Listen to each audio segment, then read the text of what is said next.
우리에게 주시는 말씀은 민수기 3장 40절에서 51절입니다. 찾으셨으면 다 함께 읽겠습니다.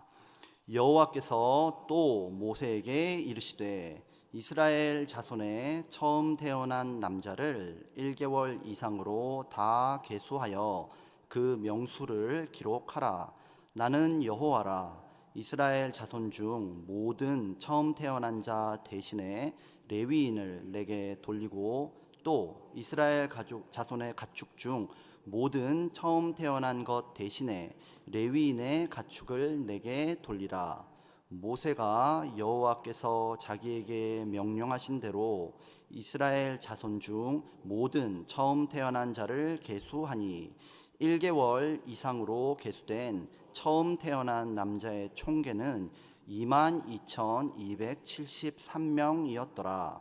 여호와께서 모세에게 말씀하여 이르시되 이스라엘 자손 중 모든 처음 태어난 자 대신에 레위인을 취하고 또 그들의 가축 대신에 레위인의 가축을 취하라.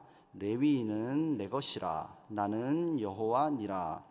이스라엘 자손의 처음 태어난 자가 레위인보다 273명이 더 많은즉 속전으로 한 사람의 다섯 세겔씩 받되 성소의 세겔로 받으라. 한 세겔은 20게라니라. 그 더한 자의 속전을 아론과 그의 아들들에게 줄 것이니라. 모세가 레위인으로 대속한 이외의 사람에게서 속전을 받았으니 곧 이스라엘 자손의 처음 태어난 자에게서 받은 돈이 성소의 세겔로 1365세겔이라. 모세가 이 속전을 여호와의 말씀대로 아론과 그의 아들들에게 주었으니 여호와께서 모세에게 명령하심과 같았느니라. 아멘.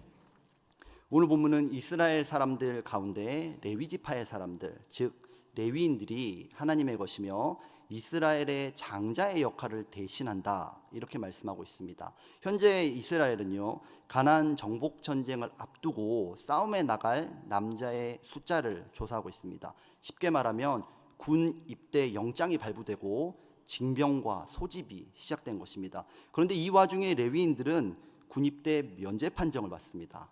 그리고 하나님의 성막을 섬기는 일로 대체 복무를 하게 되지요. 앞서 민수기 1장과 2장을 보면 레위인들이 다른 지파 사람들과는 사뭇 다르다는 사실을 쉽게 확인할 수 있습니다. 그런데 그 다른 정체성의 근거가 무엇인가, 거기에 대해서는 아직까지 알려진 바가 없었습니다. 그러다가 오늘 본문에서 드디어 그 이유가 나옵니다. 본문 41절을 보면 이스라엘 자손 중 모든 처음 태어난 자 대신에 레위인을 내게 돌리고 라고 말씀하십니다. 레위인들은요, 이스라엘의 장자들을 대신해서 하나님의 것으로 구별됐고 그렇기 때문에 하나님의 일을 하게 됩니다. 이제 본격적으로 가나안 땅을 향해 떠나고 있는 이스라엘에게 이 말씀은 어떤 의미로 다가왔을까요? 또 코로나 팬데믹 시대를 지나면서 새로운 영적 상황을 마주하게 될 우리에게는 이 말씀이 어떤 의미를 지니고 있는 것일까요? 저는 오늘 레위인은 내 것이라 라는 제목으로 하나님께서 우리에게 주시는 은혜를 나누고자 합니다. 첫째로 저는 오늘 본문에서 레위인 대속의 은혜를 발견합니다. 당시 애굽의 모든 장자가 죽는 그 재앙에서 이스라엘의 장자들은 구원을 받았습니다. 어린 양의 피 덕분이었죠. 그러니까 은혜로 구원받은 이스라엘 장자들의 생명이 그때부터 하나님께 속한 담보물로 귀속되어 있는 상황입니다. 그러다가 오늘 민수기에 오면 하나님께서 그 자신에게 귀속되어 있던 장자들의 생명을 레위인의 생명과 1대1로 바꿔주시겠다, 이렇게 말씀하고 계신 거예요. 그 결과로 레위인들은 전쟁이 아니라 성막을 섬기게 된 것입니다. 역으로 생각해서 만약에 하나님께서 이렇게 대신하는 이런 맞교환을 허락하지 않으셨다면 어떻게 됐을까요? 당연히 이스라엘 각 가문의 장자들이 나와서 그렇게 차출되는 거죠. 차출되어서 하나님의 일을 해야 됐겠죠. 물론 하나님의 성막에서 봉사하는 일 너무너무 존귀한 일입니다. 그러다 보니까 오늘 본문을 읽다 보면은 하나님께서 레위인만 특별히 사랑하셔서 그들에게 이 존귀한 직분을 몰아주셨구나, 이렇게 오해할 수도 있습니다. 사실 그들은 특권을 많이 누립니다. 일단 병역 면제 혜택을 받고요, 또 하나님께서 구별해 주신 특별히 영적이고 거룩한 사역에 봉사합니다. 모든 백성들의 존경을 받는 그런 직분입니다. 게다가 이거는요, 평생 직장이에요. 대대로 물려주게 되는 가업입니다. 오늘로 치면은 완전히 그 아빠 찬스의 금수저 중에 금수저다, 이렇게 할 수 있는 그 정도의 직분입니다. 그런데 실상 이 내막을 보면 꼭 그렇지는 않습니다. 일단 이들의 삶에는 자유가 없습니다. 평생 직업을 바꾸지 못하고 성막에 인생을 걸고 삽니다. 당시로서 그 성막의 일이란 건 어떤 거냐면 성막에 짐을 나르는 일이에요. 그러니까 성막 전속 이삿짐 센터 직원, 이렇게 말하더라도 별로 할 말이 없는 그런 직분입니다. 게다가 성막의 일을 하다가 잘못하게 되면 언제든지 하나님의 진노로 죽을 수 있습니다. 이미 레위지파 출신이었던 나답과 아비후가 죽은 사례가 있습니다. 적과 싸우다가 전사하면 이거 애국자의 명예롭기라도 하죠. 그런데 하나님의 벌을 받아서 죽어버리면 그 집안의 명예까지 실추시킬 수 있는 아주 고위험군의 직업이라고 할 수 있습니다. 가나안 전쟁이 끝나면 모든 백성들은 자기 땅을 분배받고 가족들과 함께 그 땅에서 행복하게 살게 되겠지요. 레위인들은 각 지파를 섬기기 위해서 가족이 생이별하고 흩어져야 합니다.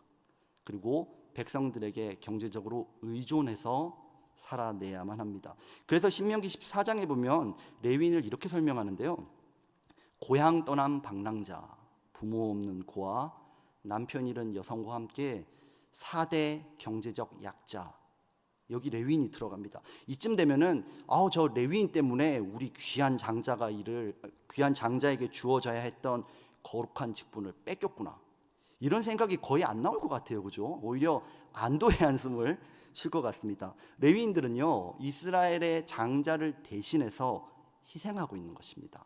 그들의 헌신과 봉사로 인해서 하나님의 복과 유익이 이스라엘 모든 사람들에게, 모든 가문과 가족에게 흘러 넘치도록 할 것이고, 그 복으로 인하여 가나안 땅을 정복하고 승리하게 되는 그런 역사가 일어날 것이었습니다. 어제 우리 교회에서는 국가기도의 날 남가주 한인연합기도회가 열렸습니다. 이민자의 처지라는 것은 참 어떤 의미에서 뻔합니다. 먹고 사느라고 늘 힘들고, 자녀들 키우느라 힘들고, 몸도 지치고 마음도 지치고, 할 수만 있다면 오늘 밤 하루라도 좀 푹 쉬어야 다음 날을 견딜 수 있을 텐데, 그래도 우리는 다 함께 미국을 위해서 기도했습니다.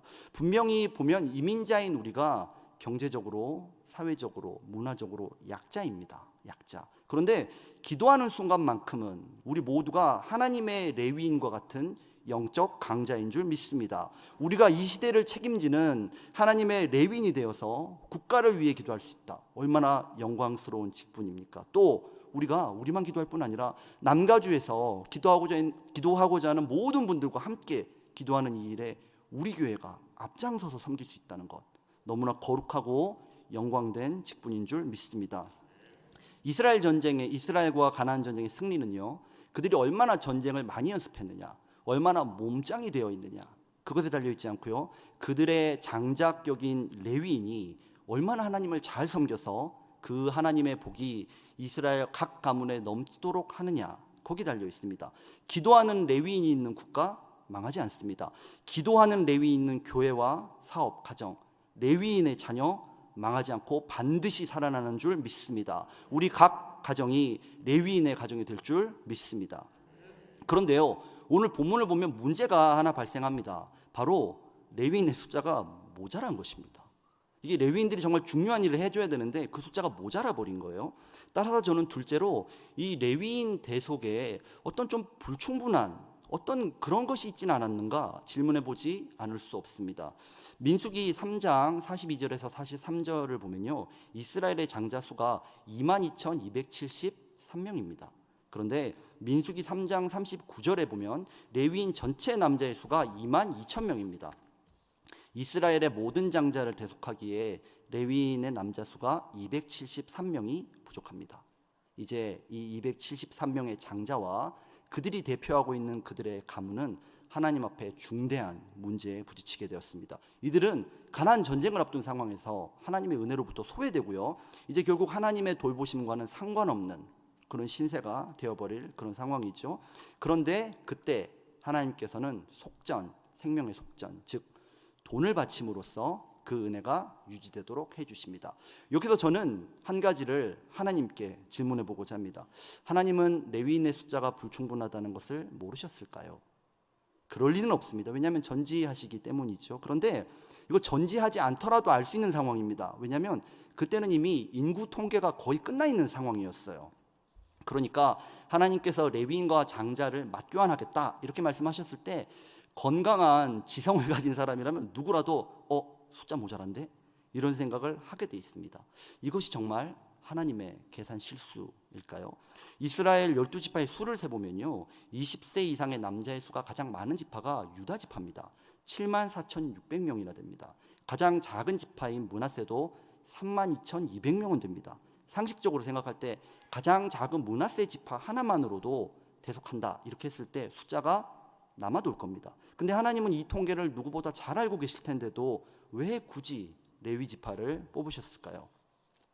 그 이유를 성경은 말씀하고 있지 않습니다. 그렇기 때문에 몇 가지 추측만 해볼 수 있는데요. 일단은 민족 대표였던 모세와 아론이 레위 지파 출신이지요. 그랬을 수 있습니다. 그 이유 때문일 수 있습니다. 또 레위 지파의 조상인 레위의 별명이 뭐냐면 그 칼은 폭력의 도구, 이런 별명을 가진 그런 아주 다혈질적인 그런 지파였습니다. 그렇다 보니까 성막을 지키는 일을 맡았을 때도 아마 누구보다 남다른 열정으로 성막을 지켰겠지요.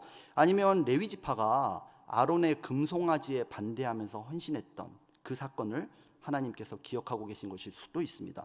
이 모든 설명들이 다 일리가 있습니다. 그런데 그 이유가 어찌됐건 간에 하나님께서 레위인들이 모자란 상황을 아주 의도적으로 보여주고 계신다. 저는 이렇게 생각합니다.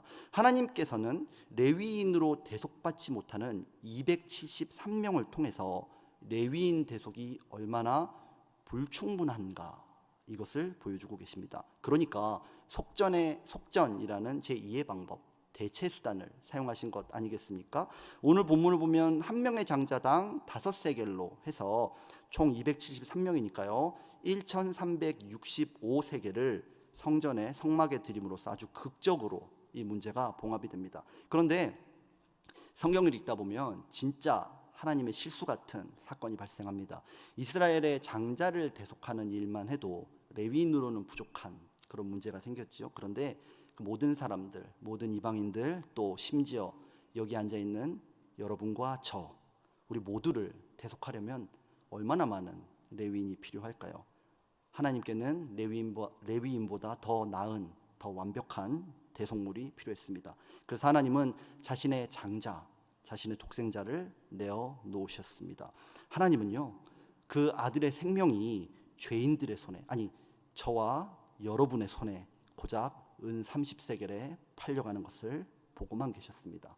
이스라엘의 273개 가문이 대속받는데 아무리 적어도 1,000세겔 이상이 필요합니다. 그런데 하나님의 아들은 그 당시 노예의 가격 단 30세겔에 팔려갔고 하나님은 그것을 보고만 계셨습니다. 하나님의 이 도무지 이해할 수 없는 어리석은 대속의 계산법 덕분에 저와 여러분이 이 자리에 있는 줄 믿습니다. 우리는 하나님의 이 계산 실수를 놓고 무슨 이야기를 할 수 있겠습니까? 세상의 지혜로운 이들은요, 하나님의 이 계산법을 알 수 없습니다. 깨달을 수도 없습니다. 하나님의 가장 어리석은 계산법이 우리에게는 구원의 능력이 된 줄 믿습니다.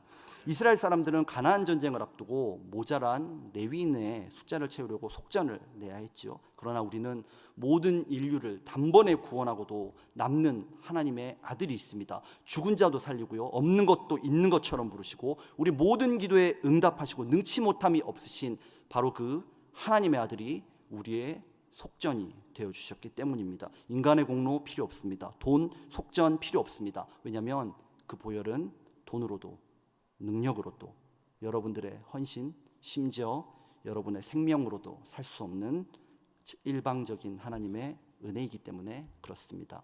이제 우리는 팬데믹을 넘어가고 있습니다. 한 번도 가지 못한 길을 가게 될 것입니다. 두렵죠? 그러나 승리의 비결이 있습니다. 그건 바로 예수 그리스도입니다. 그분의 은혜는요, 우리의 모든 문제와 대적을 뛰어넘게 할 것이 분명합니다. 또 우리를 이 시대의 레위인으로 삼아서 우리의 가족, 자녀, 사업장, 학교, 우리의 국가에 하나님의 은혜를 우리를 통하여 쏟아 부으실 줄 믿습니다. 민수기 3장 45절 말씀을 함께 읽어보겠습니다. 레위인은 내 것이라, 나는 여호와니라. 아멘.